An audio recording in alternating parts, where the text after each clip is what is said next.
વિભાગે અનુમાન આપ્યું દક્ષિણ ગુજરાત અને સૌરાષ્ટ્રમાં અતિ ભારે વરસાદની આગાહી કરાઈ। આજે વલસાડ, દમણ, દાદરાનગર હવેલી વરસાદનું ઓરેન્જ એલર્ટ આપવામાં આવ્યું છે। તાપી, સુરત, ભરૂચ, નર્મદા, જૂનાગઢ, અમરેલી અને ભાવનગરમાં યલો એલર્ટ અપાયું।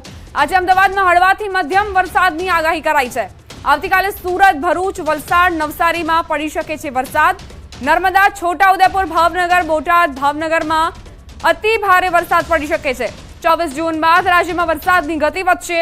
ચોમાસું આવનારા દિવસોમાં આગળ વધે તેવી શક્યતા। પવનની દિશા અને વરસાદી સિસ્ટમથી ચોમાસું હવે આગળ વધશે।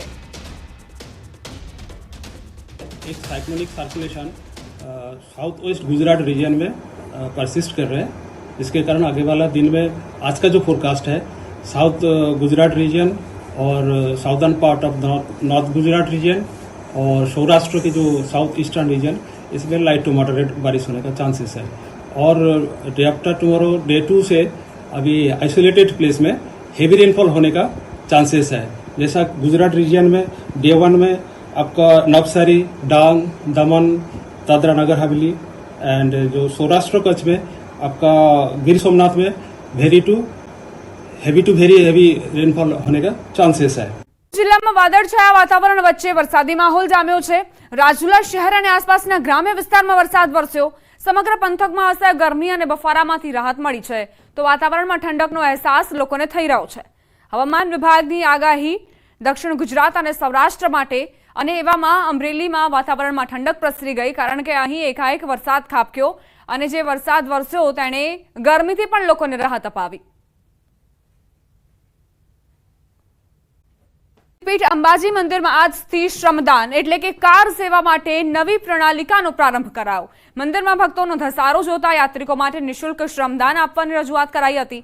મંદિર દેવસ્થાન ટ્રસ્ટ તરફથી વિવિધ પગપાળા સંઘોને નિઃશુલ્ક કામગીરી માટે શ્રમદાન કરવા આહવાન કરાયું હતું, જેને લઈ 50 થી 60 જેટલા ભક્તો શ્રમદાન કરવા અંબાજી મંદિર પહોંચ્યા, જેમને કુમકુમ તિલક કરી ખેસ પહેરાવીને આવકારવામાં આવ્યા। શ્રદ્ધાળુઓએ ભોજનાલય, પગરખા કેન્દ્ર, છાશ વિતરણ, ધજા વિતરણ જેવી સેવાઓ નિઃશુલ્ક આપી। હાલના તબક્કે મંદિર ટ્રસ્ટ પૂનમ અને આઠમ પર આ સેવા લેશે। શ્રમદાતાઓની સંખ્યા વધતા આગામી દિવસો માટે પણ ગોઠવણી કરાશે। શ્રમદાન માટે મંદિર ટ્રસ્ટ વિવિધ સંઘ સાથે પત્ર વ્યવહાર પણ કરી રહ્યું છે।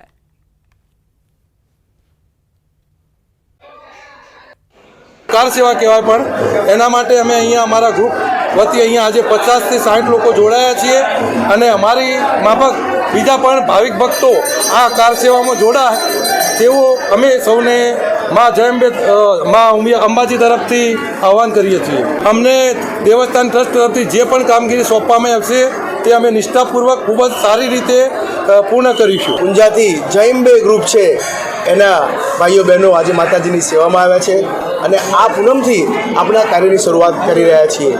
શરૂઆતના દિવસોમાં પૂનમ, આઠમ, રવિવાર કે જ્યાં ભક્તોનો વધારે ભીડ હોય છે એવા દિવસોએ આ સેવાઓનું આયોજન કરીશું।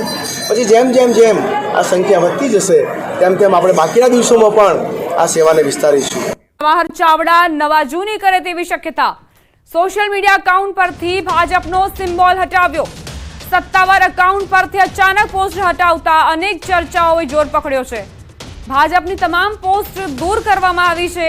જવાહર ચાવડા છેલ્લા ઘણા સમયથી ભાજપથી નારાજ હતા।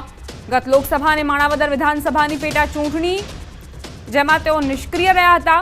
પૂર્વ મંત્રી જવાહર ચાવડાના નવા જૂની કરવાના એંધાણ રાજકારણમાં અનેક ચર્ચાઓએ જોર પકડ્યું છે। નમસ્કાર, મનસુખભાઈ માંડવિયા।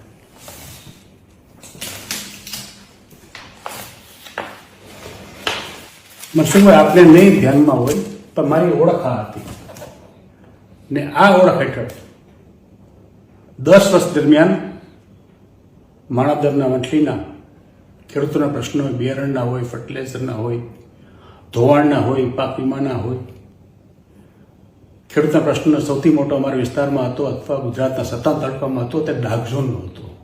તે ડાર્ક ઝોનનું મુવમેન્ટ 3 વર્ષ સુધી ચલાવ્યું હતું, ડાર્ક ઝોન ઉઠાવ્યું હતું।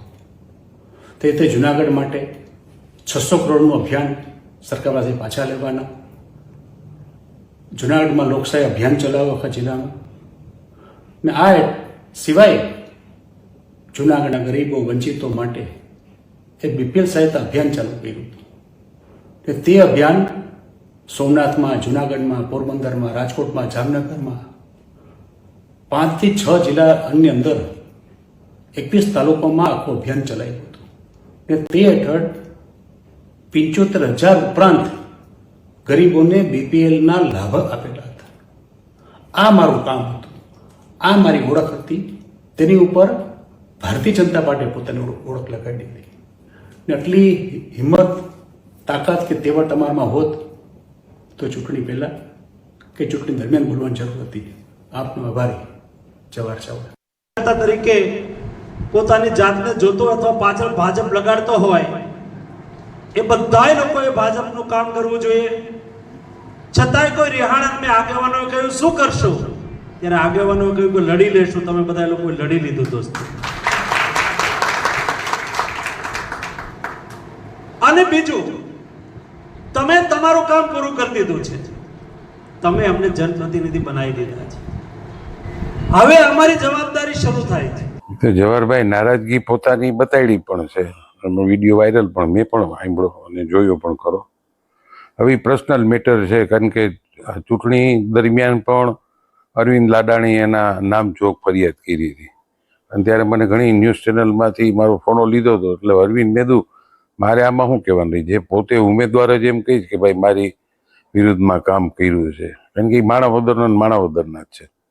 એટલે આમાં પ્રતિક્રિયામાં પણ માત્ર જવાહરભાઈ નારાજગી છે એની તો જગ જાહેર કહી દીધું કે જે નારાજ છે. ને આ ચૂંટણી સમય દરમિયાન પણ જવાહરભાઈ ક્યાંય આવ્યા નહોતા અને દેખાણા પણ નહોતા.